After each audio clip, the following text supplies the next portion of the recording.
Hi, my name is Matt Rawlins, and I'd like to welcome you to Singapore. This beautiful little city-state, smallest city-state actually, state in Asia, is a great place to live. My wife and I have lived here for a total of 10 years. For the last 5 years I've had a consulting company that I'm in charge of, and my focus is really on leadership development and change management skills in dealing with people and a changing world. The reason we chose this spot is above me is the double helix bridge, and as you notice, it goes around here, and it's fashioned after the frame, or what we think the DNA model is. And that DNA is very important. It holds the essence of life, how we define what someone's going to be and who someone is. And that's really what this very short video is going to be about, and this series is going to develop into these short little pieces to kind of provoke your thinking and to look at what's the essence of leadership in the day that we live in and how we live. Behind me is the integrated resort. As we pan around slowly, we'll see the Lotus building, the new building that they've just put up. And then we come around to this side and we see Shenton Way, which is your central business district, and downtown for the business district. And then as we pan over this way just a little bit more, we'll see the F1 track.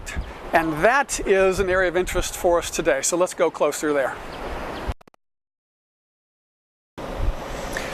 Before I talk about the F1, I moved over here so I can see the Singapore Flyer. And that's kind of the one model of the world that is, it's technical, it's complex, but it's slow moving. The modules move slowly through the air. I think they take about 40 minutes to make a complete circle. So you get on, you're in a kind of your own kind of comfortable little world. You just have to stand there. It's safe. It moves slowly around, gives you time for reflection and observation. But it's slow, and it takes time. And there are companies, there are seasons, there are times where that's a part of life, but that's not really the challenge that we're confronted with today. So let's look around to this F1 track and see what life is like in the F1. Now behind me you have the actual F1 track that is run in Singapore at night, the only one that's run at night. Cars will be coming down the straightaway in front of this bleachers. They'll make a hard left turn under the bleachers, swing around, and then come back over to another side.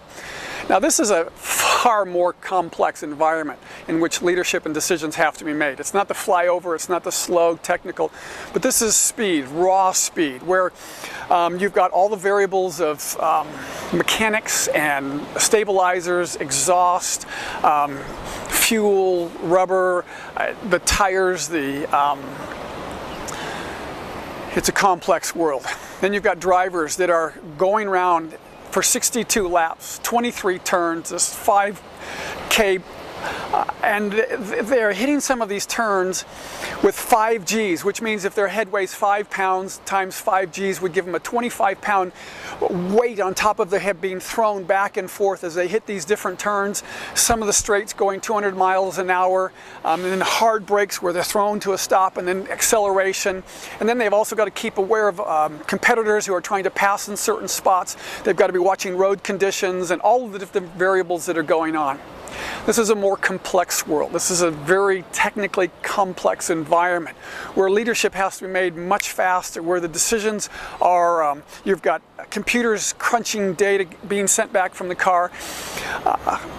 The team, everybody working together to try to figure out how to do it. This is a little bit more similar, more like what many of the organizations are confronted with today. It's a very complex, very challenging, conditioned, disciplined, every role has its part.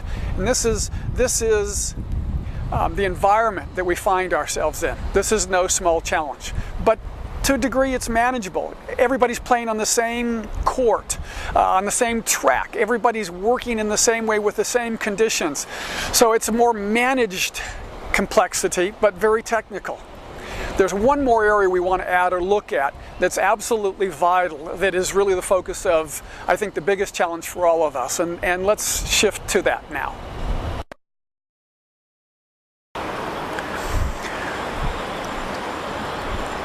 We've looked at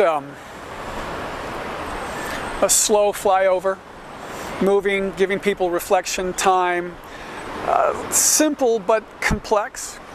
We've looked at the F1, challenging, fast-paced, highly complex. And as we can see behind us, both the flyer behind me and the track that the F1 would go down. But there's a third area that's the biggest challenge for us that we have to develop the discipline for at a leadership level and try to get it into the organization as much as possible. And there's really three areas. It affects all of them, but it's this third area as well. And this third area is what to do in the unknown. For instance, you're in the F1 race and all of a sudden someone comes in and puts a detour sign and takes you off the track, or someone does road construction, or they dig a hole, or they put a speed bump in, or the track shifts. Any of these put you into an unknown situation, and that's where we're least effective, and yet that's the biggest challenge for us in the world today. How do we deal with the unknown? There's really just three skill sets that are fundamental to working with the unknown. The first one is inquiry, asking questions. If we question, what it does is it creates a framework of a learner, it creates a framework of someone who's willing to think about from different perspectives, reflect off, stand back from, and look at something. So asking questions is absolutely vital because it gives you, in a sense, a preparation for the unknown. The second area is communication. Communication, and not just, hi, how you doing? Yeah, nice, good. I'm talking about difficult conversations. I'm talking about when we become defensive, when we're vulnerable. This is the hardest form of communication. And if you think that you can do that just by sheer will force, it doesn't happen. It's a disciplined aspect of life that we must develop when we're not in difficult situations to prepare us for those situations. Vitally important to get what we need to get when we're feeling vulnerable and not become defensive and controlling. And then the third area has to do with the values, the DNA, the essence of who we are. What are the skill sets that as a person you bring to your team or your organization? Or what does the team bring? Or what does the organization's strength? Is it to be on the cutting edge, or is it cheap? Or is it a service industry? You want high quality, or 1,000 different variables.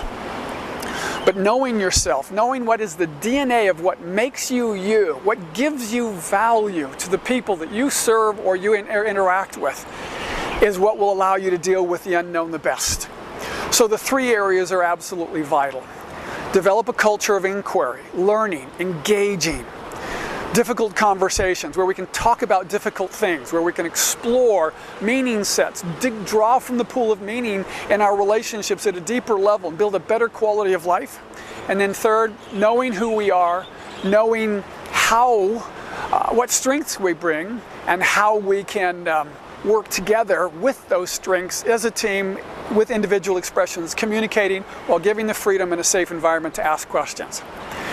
Work at those. You develop an opportunity to you create an opportunity when you reach an unknown situation to then step into it and take advantage of that, and that gives you the upper hand.